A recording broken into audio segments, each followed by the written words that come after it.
నేను రావాలని కానీ నేను వస్తే బాగుంటుందని కానీ ఆయన ఎప్పుడు అడగలేదు, ఆయన గౌరవాలు అడగలేదు.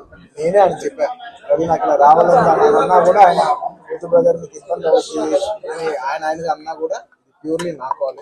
ఆయన వద్దన్నా కూడా అసలు ఇక్కడ ఏం లేదు, నాకు రావాలన్నా నాకు మనస్ఫూర్తిగా రావాలి. నా ఫ్రెండ్స్ అంటూ ఎవరైనా ఉంటే వాళ్ళు ఏ ఫీల్డ్లో ఉన్నా ఏ పార్టీలో ఉన్నా నాకు పార్టీకి సంబంధం లేకుండా నా మనసుకు నచ్చిన వాళ్ళు ఎవరైనా ఉంటే ఎవరు ఏ ఫీల్డ్ అయినా ఉంటే నేను వచ్చి వాళ్ళని సపోర్ట్ చేయడానికి నాకు మనసుకు నచ్చితే చేస్తాం బ్రదర్.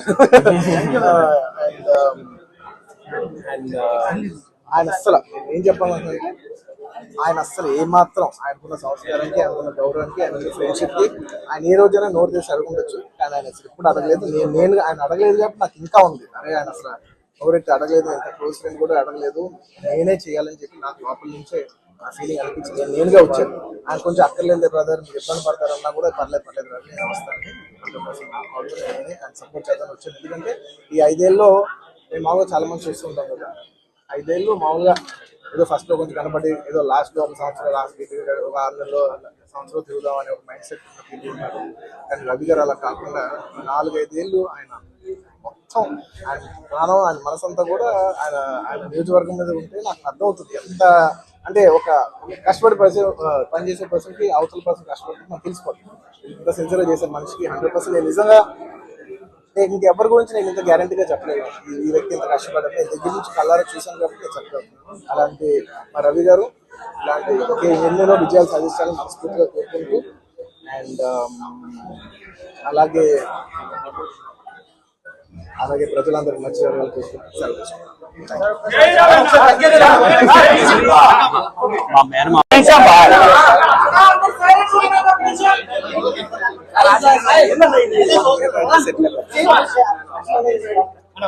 ఓకే మీరు సెటిల్ అవుతే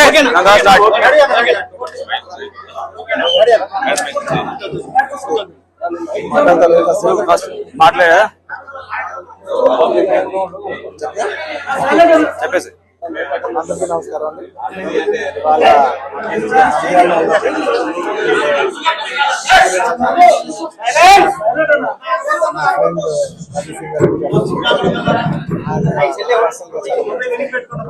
ఎన్నో ఆల్మోస్ట్ 13-14 సంవత్సరాలుగా ఆయన పాలిటిక్స్ లో రాకముందు నాకు వారానికి ఒకసారో లేదంటే 10 రోజులకు ఒకసారో 2 సార్లు కలిసేవారు. కానీ గత 5 ఏళ్ళుగా నాకు ఆల్మోస్ట్ నాకు 6 నెలలకు ఒకసారి కలుస్తాను. అక్కడ తెలిసి నాకు అదే కష్టపడతాను. నిజంగా ఎంత కష్టపడుతున్న మనిషి కోసం వచ్చి కూర్చోవాలని నేను చాలా లోపల నుంచి అనిపించి నేను వచ్చాను. అండ్ ఆయన లాస్ట్ టైం అందరికి తెలిసిందే, క్లోజ్ గా ఫాలో అవ్వాలి తెలుసు. లాస్ట్ టైం ఆయన ఫస్ట్ టైం పాలిటిక్స్ లో వచ్చినప్పుడు నేను ఒక ట్వీట్ పెట్టాను, బెస్ట్ విషెస్ పంపిస్తాను. నాకు అప్పుడు ఎక్కడో నా మనసుకి నాకు సరిపోలా ఒక ట్వీట్ అనేది. నాకు అంత క్లోజ్ ఫ్రెండ్ ఆయన జస్ట్ ట్వీట్ పెట్టడం అంటే ఆ ఊళ్ళు రావాలి కదా, వాళ్ళు ఎక్కడ నుంచున్నారో అక్కడికి వచ్చి మనం ఆయన ఏదో జుబ్లీ నుంచి బయటపడడం ఒక ట్వీట్ పెట్టడం కాదు కదా, ఆయన కోసం వచ్చి ఆయన ఇంటికి వచ్చి ఆయన సపోర్ట్ చేయాలి కదా నాకు అప్పుడే అనిపించింది. నాకు చాలా టైం. సో ఈసారి ఎలాగైనా మళ్ళీ కంటెస్ట్ చేస్తే రావాలనుకున్నాను, వచ్చాను. కేవలం ఇది నేను పర్సనల్ గా నా ఫ్రెండ్ కాబట్టి నేను మా వైఫ్ మాకు బెస్ట్ విషెస్ చెప్పడానికి రవి గారి కోసం వచ్చాను. I wish all the best Ravi. మీరు 5 ఏళ్ళు చాలా కష్టపడ్డారు అండ్ మీరు కష్టపడే విధానం నా మనసు బాగా నచ్చి మిమ్మల్ని ఎలాగైనా సపోర్ట్ చేయాలని వచ్చాను నేను. అంటే అంతకుముందు వారానికి 10 రోజులు ఒకసారి కలిసేవాళ్ళం మనం.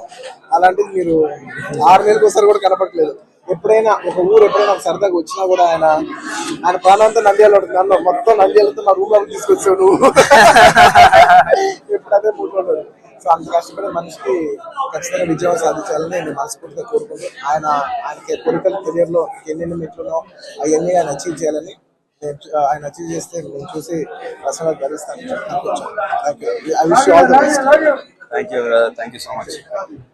Thank you. నేను చెప్పాలి